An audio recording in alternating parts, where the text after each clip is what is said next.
What is going on, Fire Emblemites? Saya here with another Fire Emblem Heroes video, and today is another public service announcement brought to you by FE Heroes News. These guys do a really good job, so shout out to them. But everything today is covering what's coming in 1.3. That's the most recent update. You guys have probably already downloaded it. Just came out today. But there are several changes being made with the update of 1.3. And just sort of an off comment, my personal favorite, pirate ships. So let's jump right into it, guys. First thing you're going to note is that the arena rewards have been updated. So I'll open it up right here. So you'll see now that on the leftmost column, all the rewards are based on your tier. So your tier for whatever season it is what's going to decide your rewards. That's going to be a bit of a bad thing. If you were scoring 4,000 points or higher, seems like you're not going to get the 3,000 hero feathers. It's going to be based on your tier. So let's actually try and read this and make sense of this chart here. What it looks like to me, and don't quote me on this, this is just my understanding of this chart, is on the left-hand side, you have the tiers, obviously. Being in that tier for that season, which typically runs 7 days, will net you a reward. In addition to hero feathers, though, you will get orbs based on your tier. On the right-hand side, that 3, 2, 1 blank and 1, -1, I should say, the red one, seems to show progression throughout the tiers. So it seems like from tiers 1 through 7, that's a 7th platoon trainee, the lowest purple row there, all the way up to Vice-Ritter, which is the 7th row. It seems like there is no threat of being demoted to a lower tier. Now, if you score in the top 30%, or sorry, let's start with 1 to 3. So this is how I'm reading the chart. If you score in the top 40% of that tier, you get bumped up 3 tiers immediately.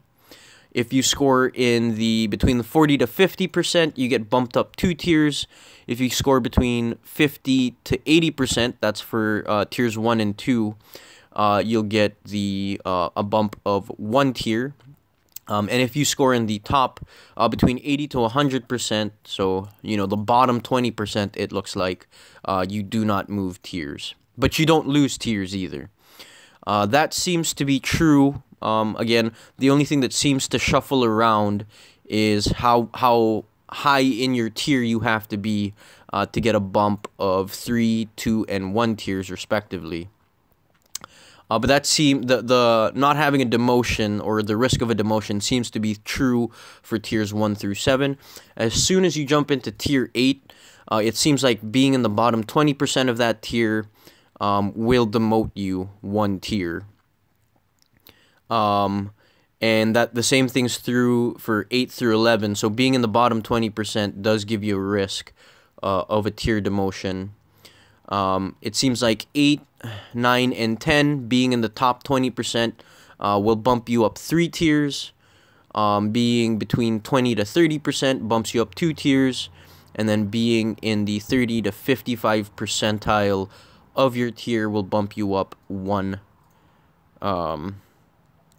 tier.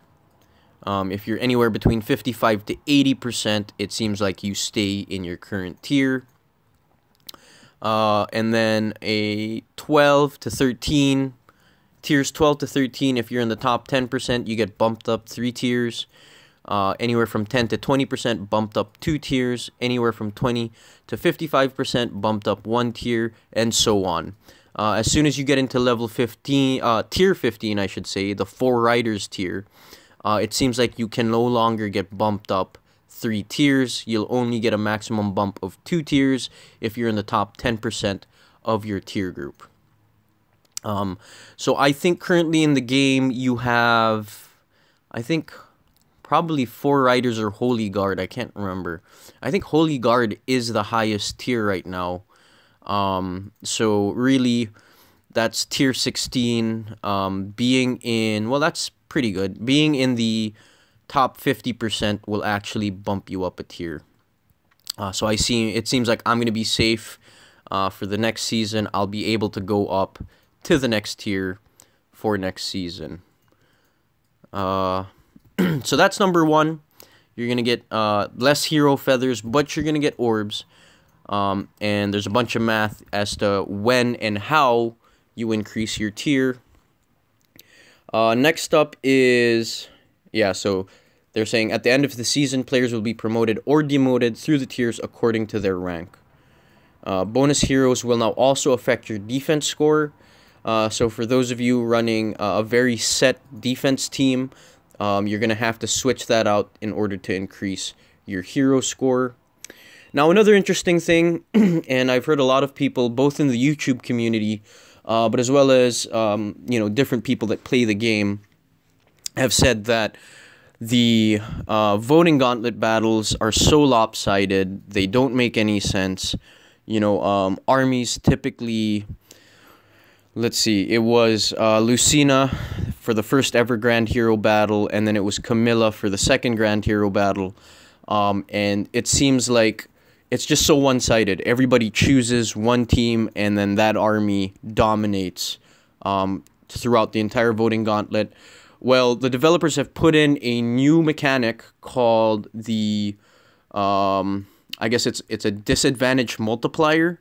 So it says if your army is at a disadvantage during the voting gauntlet, the number added to the score when you vote will be multiplied by 3. So it'll show something like this: points times 3 for 47 minutes. So for a short window, or for a short period of time, you get 3 times the points for participating, and so does your army. So I guess that gives armies a fighting chance. But when the armies are at equal strength, neither army will receive a boost. So that's also important to note. I think it'll also help with people sort of coasting. They play a little bit during round 1 and round 2, and then dump all their battle flags into round 3. So I think it's going to make, or hopefully make them participate more during the earlier rounds, as opposed to banking all those battle flags and then spending them all in the end. It'll be good to actually have a bit of a threat so that people have to make decisions, tough decisions, and make the voting gauntlet battles more competitive. I think that's always better. Next is a few training tower updates. The levels of enemies in the 8th and 9th stratum have been adjusted. The maps that will appear have also changed. And then they have an addition of gameplay tips. So it just says when FE Heroes is launched, gameplay tips will appear on the loading screen. What's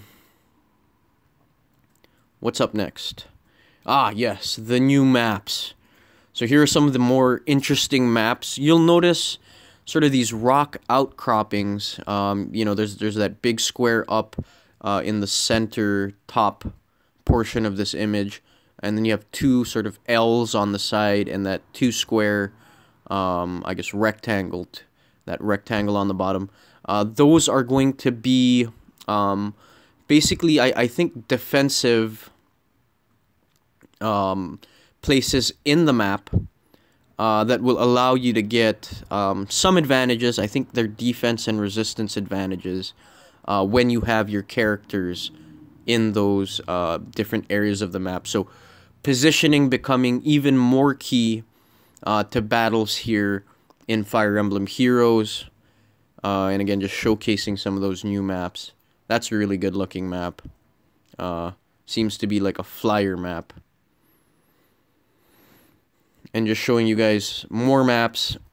Again, the developers seem to be going towards the direction of a strong positioning game.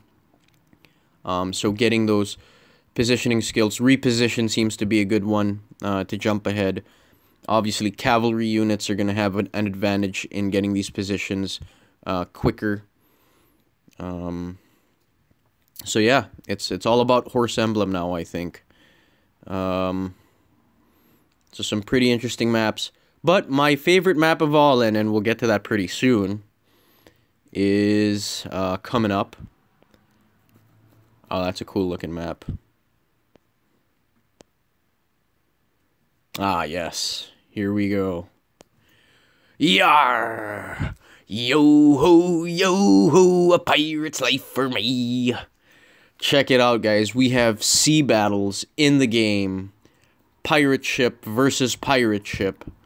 Are you going to be the attacker or the defender? You decide. This is a very cool map, partially because there are no, I guess, any of those rock outcroppings. You know, it's just sort of a free-for-all brawl here. So, and plus it's on water. Who doesn't want Corel on a pirate ship? That is going to be so awesome. Or Ike on a pirate ship, for that matter. And then, pretty big news here, guys. For those of you who came into the game a little bit later, Narcian, who was the very first Grand Hero battle of the game ever, is making a return. So for those of you who were not able to get him, because he came in a little too early, you'll have a second chance to get Narcian. The reason why I like this personally is because I hadn't thought of making a YouTube channel yet. So even though I have him in the game, I did get I guess it was a 2-star and a 3-star version of him, or I can't remember. I think it was a 3-star and a 4-star version of him. Actually, why don't we check right now? So I think he came as a 3-star, 4-star. Oh, well, it's down for maintenance. Yeah.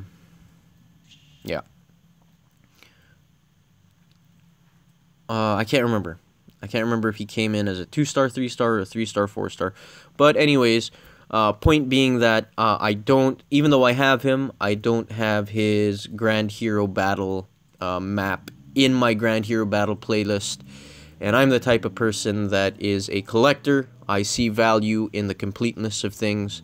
So it'll be really good to get his Grand Hero Battle map onto my channel. And that is pretty much it, you guys. I'll let you know if anything else comes in. But some pretty exciting stuff. And why don't you guys tell me what's the most exciting thing for you for this update 1.3? Would be really interesting to hear. I'm hoping you guys also believe pirate ships are the coolest thing about this game now. I'd say that probably pirate ships #1, and then Narcian coming back being #2. Oh, and of course, yeah. I mean, I think this one was really important as well. Voting gauntlet changes. Well, anyways, hope you guys had a great weekend. Hope you guys are ready to get back to work, back to the grind, or back to school, or whatever it is that you do for the week. Other than that, this is Saya, signing out.